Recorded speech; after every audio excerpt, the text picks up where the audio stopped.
Manchmal fühlen wir uns in unserem Alltag gefangen und sehen uns nach Veränderungen. Wir konzentrieren uns oft so sehr auf das Endprodukt, dass wir vergessen, den Weg dorthin zu genießen. Wir denken, dass wir erst dann glücklich sein werden, wenn wir das Endziel erreicht haben. Wir sagen uns selbst, wenn ich diesen Job habe, nur dann kann ich Erfüllung erfahren. Oder wenn ich dieses Gewicht erreicht habe, nur dann kann ich mich im Sommer zeigen. Aber das ist ein Trugschluss. Denn im Leben geht es nicht um das Endprodukt, sondern um den Weg dorthin.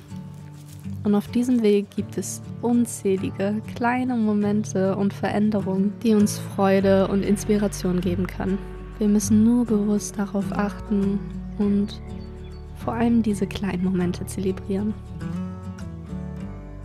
Hey meine Lieben und willkommen zu einem neuen Video von mir. Willkommen auf meinem Kanal. Schön, dass du wieder dabei bist. Heute wird das Thema sein, meine Veranda umgestalten. Und ihr könnt euch nicht vorstellen, wie sehr ich mich darauf freue. Veranda schleifen und neu streichen.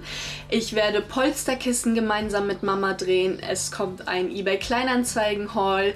Ich werde sie neu dekorieren und so weiter. Also es steht einiges an. Und jetzt würde ich sagen, lasst uns einfach direkt anfangen und die Veranda ein wenig umgestalten. Let's go! Das hier ist meine Veranda vorher. Ich liebe meine Veranda und vor allem im Sommer ist sie einfach wie mein zweites Wohnzimmer. Ich habe meine Veranda vor 3 Jahren umgestaltet, aber so langsam fühle ich nicht mehr die Farbe Grau und die Accessoires. Daher möchte ich sie mit ein paar einfachen Dingen verändern. Das Palettensofa bleibt bestehen. Außer, dass ich für die Polsterkissen einen neuen Bezug nähen möchte. Und letzte Woche haben wir schon gemeinsam die kleinen Kissen dort umgenäht. Wenn ihr das Video noch nicht gesehen habt, ich verlinke es gerne mal hier oben. Dort haben wir nämlich gemeinsam das einfachste Kissen überhaupt genäht. Die Wände auf der Veranda müssen unbedingt geschliffen und neu gestrichen werden. Ich glaube, das sieht man ganz gut, dass die schon an so einigen Stellen so ein bisschen abblättert. Und der Hängesessel, er ist total gemütlich, aber ich fühle auch hier ihn nicht mehr und auch der Tisch, da möchte ich mir etwas Neues selbst bauen. Das erste, was ich gemacht habe, war, dass ich zu Mama gefahren bin mit der Idee, meine Polsterkissen umzunähen. Ich kann nähen, aber das war mir dann doch irgendwie eine Nummer zu groß und ich habe die Hilfe von Mama gebraucht. Ein Riesendanke an dieser Stelle an Mama, wirklich. Ich habe das Gefühl, egal mit welcher Idee ich manchmal zu ihr komme, sie kriegt alles umgesetzt. Ich bin immer wieder erstaunt darüber, wie gut sie das alles immer umsetzt. So, wir haben die Kissen erstmal ausgemessen und haben uns dann einen Plan gemacht, wie wir das Ganze umsetzen. Ich habe mir auch schon einen Stoff ausgesucht, das war ein Markisenstoff. Der war etwas dicker, aber hatte eine ähnliche Struktur wie so ein Leinenstoff. Deswegen fand ich den unglaublich schön und of course in beige. Langsam wisst ihr auch schon, ich liebe die Farbe beige. Ich bin gefühlt beige, alles bei mir ist beige. Wir haben uns dann an die Nähmaschine gesetzt und Mama hat mir dann noch ein paar Tipps und Tricks an die Hand gegeben und ich liebe es so, Quality Time mit Mama zu verbringen. Es ist wirklich immer wieder super, super schön. Ein paar Tage später habe ich mir dann vorgenommen, die Wände der Veranda zu schleifen. Und kleiner Spoiler, es war heftig anstrengend. Ich habe erstmal alle Sachen, die auf der Veranda standen, in den Garten gestellt und dann habe ich mir die Schleifmaschine geschnappt und den ganzen Tag geschliffen. Und bei der ersten Bahn, die ich abgeschliffen habe, dachte ich so, oh mein Gott, das mache ich jetzt den ganzen Tag. Und ich hatte ehrlich keine Lust und Motivation. Aber es nützt nichts, ich bin peu à peu die Wände durchgegangen. Hab mir dann alles irgendwann nicht mehr so madig geredet und hab einfach durchgezogen. Aber ich muss euch ehrlich sagen, ich war am Ende des Tages einfach nur durch mit der Welt. Am Ende meiner Kräfte und egal wie schön manchmal die Videos am Ende hier auf YouTube aussehen, it's really hard work und deswegen habe ich mich auch bewusst dafür entschieden, dass ich das nicht rausschneide hier, sondern bewusst drin lasse. Um euch zu zeigen, es gibt oftmals eine Kehrtwende der ganzen Sache. Ich habe an diesem Punkt gemerkt, Fenja, du bist absolut an deiner Grenze. Denn die Tage zuvor habe ich auch einfach nur durchgepowert, was Videos drehen und schneiden anging. Und das Schleifen war noch nicht so 100%ig fertig, aber ich dachte mir, egal. Ich mache irgendwann anders weiter, haben wir die ganzen Sachen wieder auf die Veranda gestellt, damit sie nicht nass werden, und so sah es zwischenzeitlich dann bei mir aus. Absolutes Chaos. Und da ich sehr gut auf meinen Körper gehört habe, bin ich direkt einen Tag später nach Dänemark gefahren. Dazu habe ich auch ein Video gedreht, verlinke ich gerne mal hier oben. Und als ich in Dänemark war, war meine Mama so lieb und hat die Veranda zu Ende geschliffen und hat eine Vorstreichfarbe an 3 Wänden schon mal aufgetragen. Boah, ihr könnt euch nicht vorstellen, wie unendlich dankbar ich darüber war, über etwas Hilfe. Danke, Mama. Und als ich dann wiederkam, habe ich Mama geholfen und wir haben den Rest noch zu Ende gestrichen. Und man sieht es mir auch voll im Gesicht an, finde ich, dass es mir da schon ganz, ganz anders ging. Manchmal braucht man einfach nur eine kleine Pause. Ich habe den Kronleuchter nochmal richtig abgeputzt und der sah danach wie neu aus. Und wir haben sogar auch den Boden nochmal neu angestrichen. Der hatte es nämlich auch echt nötig, wie man sehen kann. Und diese Obstkisten habe ich auch nochmal schön neu weiß angestrichen. Ein paar Wochen sind vergangen und ich habe mich wieder an die Arbeit gemacht. Hier sieht man die Veranda nochmal komplett leer und Levi hat mich besucht und ja, zugeschaut, was ich heute so vorhabe. Ich habe die Paletten wieder auf die Veranda gestellt und die alten Palettenkissen erstmal grob draufgelegt. Okay, die Stunde der Wahrheit. Ich werde jetzt die selbstgemachten Polsterkissen, die Mama und ich genäht haben, einmal auf die Polsterkissen überziehen, drauf tun. Und ich bin echt ein bisschen aufgeregt, weil ich doch nicht weiß, ob das alles so passt.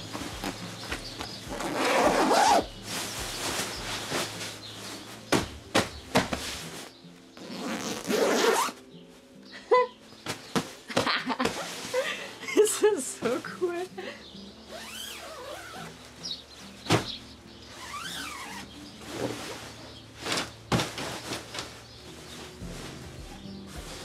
Aber jetzt kommt das Beste. Ich glaube, ich mache die Kissen, die wir im letzten Video zusammen genäht haben, werde ich jetzt einmal draufpacken.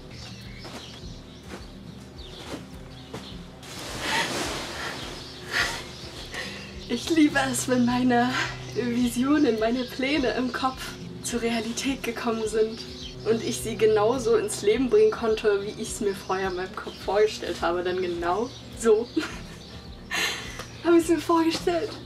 Das Regal wollte ich oberhalb des Palettensofas aufhängen und ich hatte wieder einen riesen Struggle damit, die alleine aufzuhängen. Es ist echt immer wieder eine Herausforderung, Dinge alleine zu machen oder aufzuhängen. Aber es hat natürlich dann doch funktioniert und die Bilder, die dort drauf standen, habe ich auch nochmal alle schön abgeputzt und mit Hilfe von Patafix befestigt. Das habe ich auch damals vor 3 Jahren gemacht und sie sind nicht einmal runtergeflogen. Sie halten wirklich mit Patafix bombenfest und über Jahre. Das ist keine Werbung, aber ich finde das echt unfassbar faszinierend. Und dann ging es in die finalen Arbeiten. Ich habe meinen kleinen Beistelltisch auf Kleinanzeigen reingestellt, zu verschenken. Der war nämlich echt nicht mehr der beste und ich wollte mir dafür einen neuen bauen. Ich habe einen Beistelltisch DIY gefunden, das echt super schnell geht. Und zwar braucht ihr folgende Materialien: 2 große Blumentöpfe, 2 kleine Blumentöpfe, Holzteller oder Schalen. Diese hatte ich tatsächlich noch zu Hause und die haben auch ganz gut drauf gepasst. Und dann noch speziellen Kleber. Ich habe euch mal hier in diesem Clip demonstriert, wie es später dann aussehen soll. Ihr verbindet einfach nur die Blumentöpfe miteinander. Also ein Blumentopf auf den Kopf gestellt, der andere dort richtig rum und dann kommt ganz oben der Holzteller drauf. Den Kleber schmiert ihr natürlich dann nochmal mit einem Tuch gut ab und dann sieht man den Kleber auch nicht mehr. Also das ist wieder hier so eine richtig typische Fenja-Aktion. Ich bin so oft ein bisschen so schnell unterwegs. Ich wollte diese Tischchen eigentlich groß an groß kleben. Also dass ich einen größeren und einen kleineren habe. Und jetzt habe ich 2 gleich große.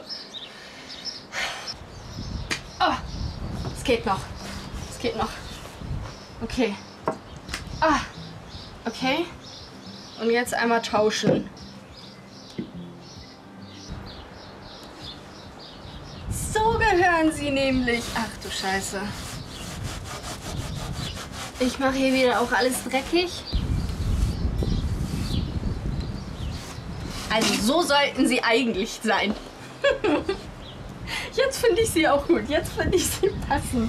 Wie versprochen kommt jetzt noch ein eBay-Kleinanzeigen-Haul. Ich war da noch auf der Suche nach so paar Kleinigkeiten, Dekoartikeln, damit ich diese Veranda hier noch so ein bisschen aufwerten kann. Und ich habe so unglaublich schöne Dinge gefunden. Ich habe euch im Deko-Pflanzen-DIY-Video gezeigt. Da waren so ein paar Sachen von eBay Kleinanzeigen. Und von der gleichen Frau habe ich auch noch weitere Teile gefunden. Und zwar habe ich ein paar Blumentöpfe, die so ein Bambus-Stil, so Rattan-Stil hatten. Dann habe ich noch so welche richtig coolen Blumenampeln gefunden. 2 Stück, die werde ich hier auf jeden Fall aufhängen. Habe ich hier so richtig coole Makramee-Aufhänge. Wie nennt man das denn? Die haben einen bestimmten Namen.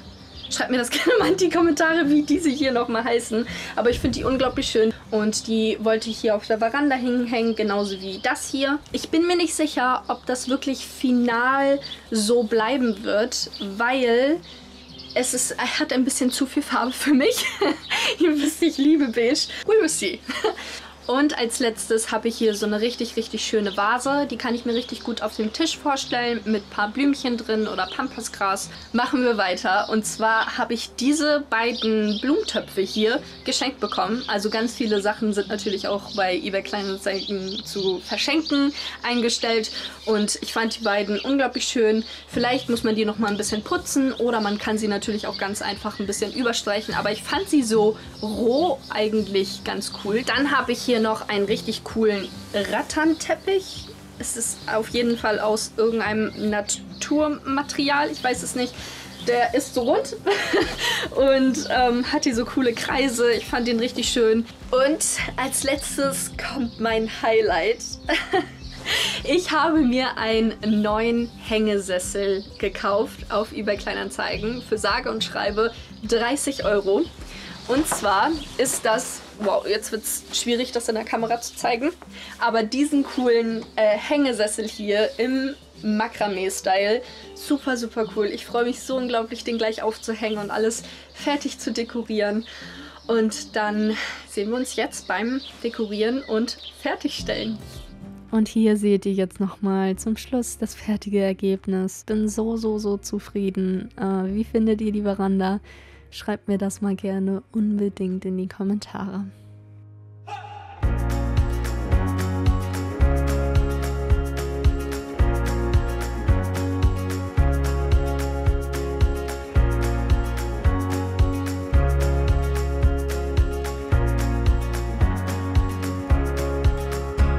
Das war's hier jetzt auch schon mit dem Video. Ich bin so unglaublich glücklich mit diesem Ergebnis. Es hat so unglaublich viel Spaß gemacht, das Ganze hier fertigzustellen. Es war wirklich ein langer Prozess, aber umso schöner ist es geworden. Wenn euch das Video gefallen hat, gebt dem Video gerne einen Daumen nach oben. Und wenn ihr noch nicht Abonnent oder Abonnentin dieses Kanals seid, könnt ihr dies hier jetzt auch sehr, sehr gerne tun. Ich wünsche euch noch einen wunderschönen Tag. Bis nächste Woche Sonntag. Fenja.